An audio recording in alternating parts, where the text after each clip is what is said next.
After your high school run, you're dibbling and dabbling, and you met Hodges. And Hodges is, in case people don't know, if there was an angel person in hip hop in this city, and I mean Yep. that in all the terms it fucking sounds, like a guy that you don't see, but may have helped you in ways you don't know, and maybe did know but didn't realize. Like, yo, it's Hodges. He's the purest motherfucker in the game, and he's better than you. Facts. Yeah, yeah, pretty much. Cause yo, Yeah. I remember Um, watching Hodges tear it up in like '05, and he's still at. You know what? He's trust, but he just lets everyone have it. It's the most beautiful thing. yeah, it's a weird affliction with him because like he's definitely talented enough to be in the spotlight, but and he did take the spotlight for a while. Like he did his thing, obviously, and like he used that more as a platform, though I find, to create his label, create his group of people that he wants to big up, lift up. And then he took that platform and then jumped to another platform, and now he's like doing that whole shit up north or whatever, where he like creates music programs for schools and shit.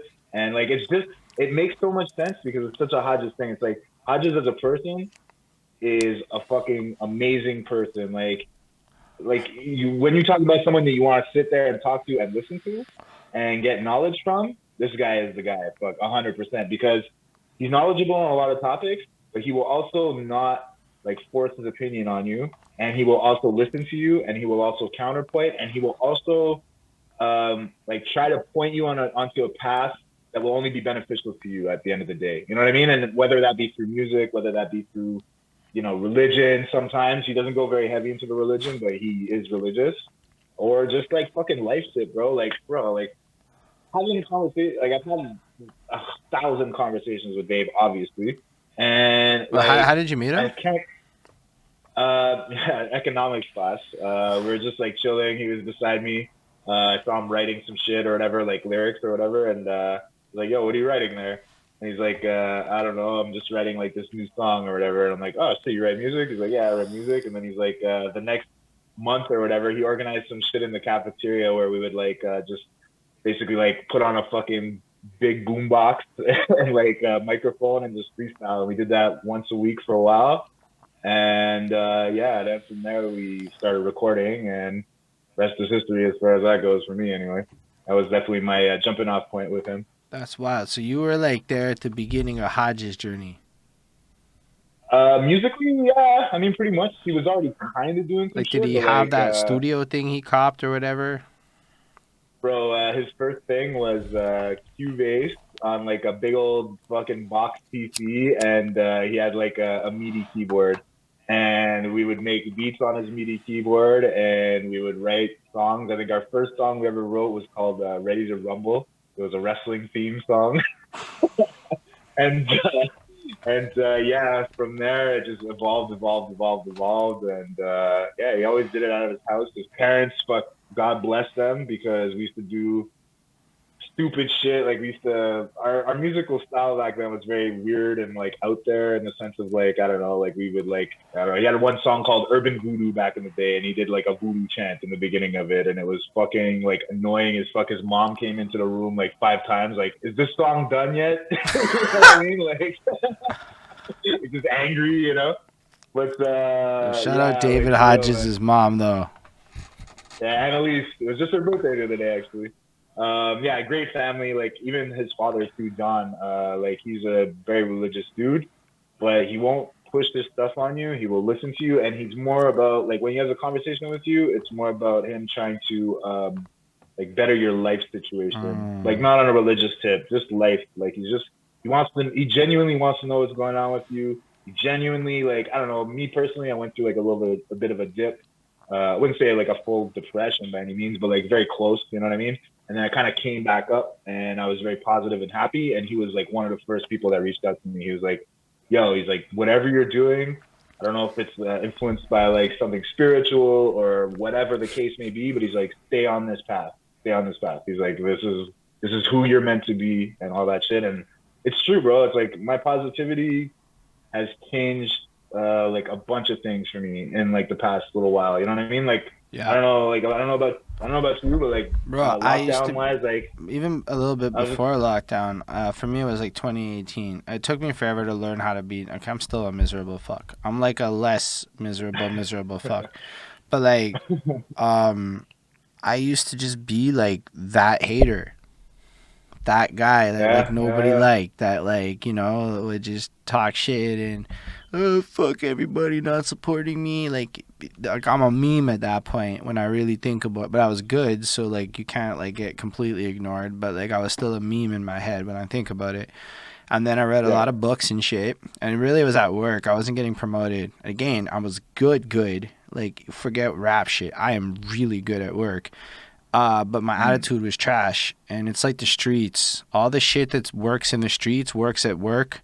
I found out the hard way because I ran my mouth. All the dumb shit you could ever possibly do got burned, and I realized that it's like if people don't want to play golf with you, you're not making money. And I'm like, those are big lessons. Like, the Sanka set's the most important shit. It's like Yeah, yeah. Funny enough, yeah. because people need to know they can like party with you. At least back in the day, it was like, the second they started smoking pot, it changed, bro. I was in. But in the alcohol only days, it was out, bro. Like I could outsmoke Uh, most people I know. But like in the drinking days, if you can't drink right, they don't like. It was weird. It was all these like codes of etiquette and behavior and shit. So I yeah, just a weird social standing thing. Yeah, and but yeah, then sorry. I realized that all the positive motherfuckers, the yes people, the people that like understood that people be ranting because they want you to say yes after. Those dudes be like fucking the richest. They kept getting promoted. They kept winning in life. Then you look at the music game. Arguably, the guys that say yes move ahead. It's like it's the no sayers, the angry people for no good reason. Like you can be mad, but like you need reason. You can't just be Yeah, yeah, mad. yeah, for sure. Like Well, you gotta like my thing is I don't solution. want to take. Yeah, for sure, for sure. I don't want to take it like on too much of a spiritual tip per se, but like there's definitely something karmic in the world that like Facts. you give out positivity, you get positivity, and like vice versa. You give out negativity, you get negativity. It's like I don't know why it works. I don't know how it works, but it just fucking works. It's Like that law of shit, doors. attraction shit.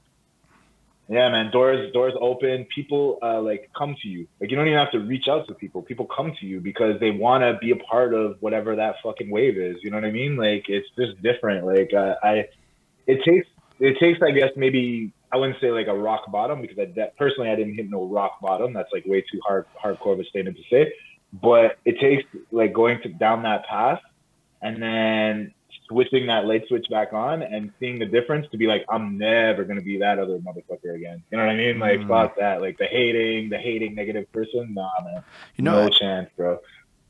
isolation did do is it made me be outside of the rat race to like have some perspective of like what I give a shit about because that's something that Mm-hmm. I feel like the social world of work and other environments got me way too caught up in. Like I was more worried about like the politeness of life than like what mattered to me in any meaningful Mm-hmm. way. Okay. So there was no meeting Yeah. it in the middle or anything. It was just like now behaving in ways that felt uncomfortable. And I think a lot of us was doing that. And then I think a lot of us like kind of went home and even like like when I interviewed Rico Blacks, it was what like 6 months into COVID. We're all like fucking isolated, nobody socialized, and I realized like we be talking about wildly open shit, like real issues. It wasn't just like, and people were responding to it. And it made me realize like everybody be fucking going through it, in a way where Yeah. prior to COVID, I just don't think I realized that everybody be going through it because we all be like faking shit. And I fake it pretty bad, but other people be faking it so good you just wouldn't know. Yeah. Well, it's sad too, bro, because it's a thing that's out of their control on top of it too. Like it's not like it's like in regular times, like pre-COVID times, I should say. Like you always had that option to change that shit around. But then like when that shit hit and it was like 2 solid years, and then like now you're coming out of it and you're socially awkward and you're different and things have changed. I can't blame that person, but at the same time, you gotta fucking flip the switch for yourself because no one's gonna do it for you, bro. Like that's something I've learned definitely the hard way. Like I went from full on family man to straight up like by myself again, and like I was by myself in the beginning, but like I was a kid and I had friends and all that shit, and because I went so hard into the family thing, I like lost a lot of people. I didn't like stay in contact and shit. And what was cool about people too, though, in that sense, is that like when I did come back and like become social again and shit, nobody was like, "Hey, like fuck you for being gone for so long." You know what I mean? It was more like, "Hey, come on back, like miss you, man. Like let's go, let's go do things, let's go, this, that, whatever."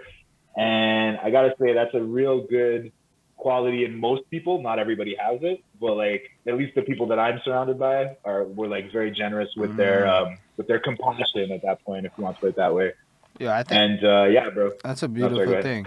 No, I was gonna say it's a Yeah. beautiful thing.